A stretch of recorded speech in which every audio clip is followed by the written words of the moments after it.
Então, a gente vai conversar hoje um pouquinho sobre um estudo que eu acho fantástico, que é o estudo da doutora Elizabeth Kübler-Ross. Ela era suíça, né? E a maior parte da sua vida ela viveu nos Estados Unidos. Então, ela foi pioneira de um estudo fantástico sobre a morte e o morrer, né? E em resultado, né, dessa pesquisa fantástica dela, desse trabalho maravilhoso, desse legado que ela deixou para a gente, ficou uma pesquisa, né, onde que ela relatou ali os 5 estágios do luto. Ficou muito conhecido esses 5 estágios. E por que eu gosto de falar bastante sobre esses 5 estágios, sobre esse resultado dessa pesquisa dela? Porque, na verdade, o resultado dessa pesquisa, desse estudo, ele se aplica a tudo na nossa vida, quando nós temos que passar por situações semelhantes. Então, ou seja, toda vez que a gente tem que virar páginas, ou toda vez que a gente tem que transcender algo, toda vez que nós temos que seguir um rumo diferente, ou toda vez que nós nos deparamos com algo novo em nossa vida, não simplesmente voltado à questão da saúde, como foi o caso da pesquisa que ela fez, mas isso se aplica a tudo na nossa vida. Então, como que funciona? Qual é a parte principal desse estudo? É entender que sempre que nós passamos por situações assim, a gente vai estar invariavelmente nos deparando com essas 5 situações, com esses 5 estágios. E na maioria das vezes a gente não consegue superar porque a gente não consegue passar por eles. Então nós vamos falar agora detalhadamente sobre cada um desses para vocês entenderem. Então vamos lá. Então nessa obra sobre a morte e o morrer, né, da doutora Elizabeth Kübler-Ross, nós temos aí os 5 estágios do luto. E o primeiro estágio do luto, ou seja, a primeira reação que nós temos, a primeira tendência que nós temos, sempre que ou recebemos um diagnóstico, ou temos uma notícia que seja algo que realmente toque muito a nossa alma, ou alguma mudança que nós temos que fazer, a nossa primeira reação, invariavelmente, é da negação. A gente se nega a acreditar que aquilo é verdade. A gente se nega a acreditar que vamos ter que passar por aquilo. É como se algo dentro de nós estivesse naquela relutância, estivesse relutando. Não, eu não quero passar por isso, eu não quero passar por esse caminho. Né? É aquela negação. Então a gente passa pelo processo de negação. Esse é o primeiro estágio do luto. E aí se a pessoa consegue, né, ou seja, se nós conseguimos passar por esse estágio, né, da negação, porque a grande maioria tende a estacionar em um desses 5 estágios. Né?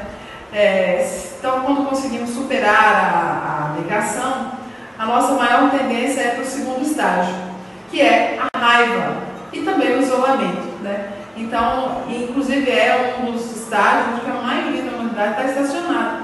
Sempre que algo novo tende a acontecer, ou algum diagnóstico, ou alguma coisa que toca a sua alma, a nossa grande tendência é ficar na raiva, no isolamento, né? Entrar naquele processo ali de uma luta interna. Então esse é o segundo estágio. Então, quando ela consegue superar esse segundo estágio e passar por ele, ela invariavelmente vai chegar no terceiro estágio, que é a barganha, né? Então, nós temos a tendência de chegarmos na barganha. O que é a barganha? É quando a gente começa a negociar com Deus, quando, né, começamos a ir para as religiões, né, muitas pessoas fazem promessas, aquela coisa toda, né, que realmente aquilo é algo que a gente tenta negociar mesmo para que aquilo não aconteça. Ou seja, se a gente for analisar a fundo, ainda estamos na resistência, naquela resistência interna, e fazemos qualquer coisa para que a gente consiga aquilo. Então a gente consegue ver pessoas que passam, né, fazem coisas assim até absurdas, né, em nome daquele objetivo, ou seja, daquela resistência, daquela relutância em aprender com aquela experiência, em fechar aquele ciclo, em avançar. E se a pessoa consegue passar por esse estágio, se consegue expandir a sua consciência, consegue entender que este não é o caminho, ela vai para o próximo estágio, que é a depressão. Né? Então, vejam bem, passamos pelo estágio da negação, passamos pelo estágio da raiva, do isolamento, da barganha com Deus, e entramos no próximo estágio, que é o da depressão, né? Que inclusive é também um dos estágios que a maioria da humanidade está estacionada. E por isso que muitas pessoas não conseguem se curar, não conseguem renovar-se, não conseguem avançar, não conseguem cumprir a sua missão aqui na Terra, porque se estacionam na depressão. Né? E tudo faz parte de processos que acontecem conosco, na maioria das vezes, inconscientemente. É uma tendência que nós temos inconsciente em relutar para não mudarmos, para não avançarmos, para não aprendermos com as experiências, com os desafios que a vida nos apresenta.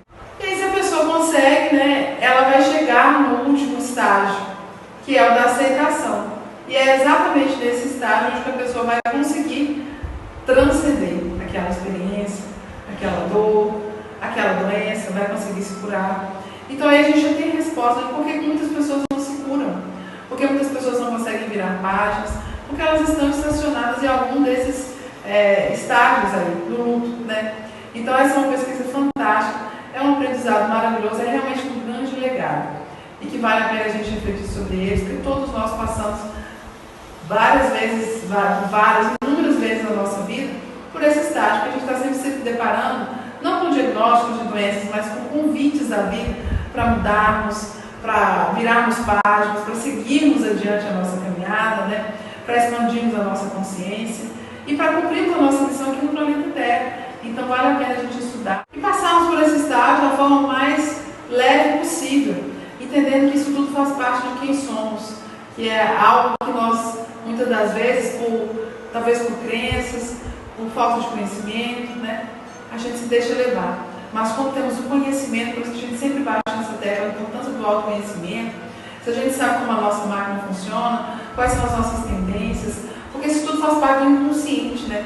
E muitas das vezes do inconsciente coletivo, aquilo que aprendemos, que vamos passando para frente, sem muitas vezes questionarmos por que estamos reagindo daquela forma.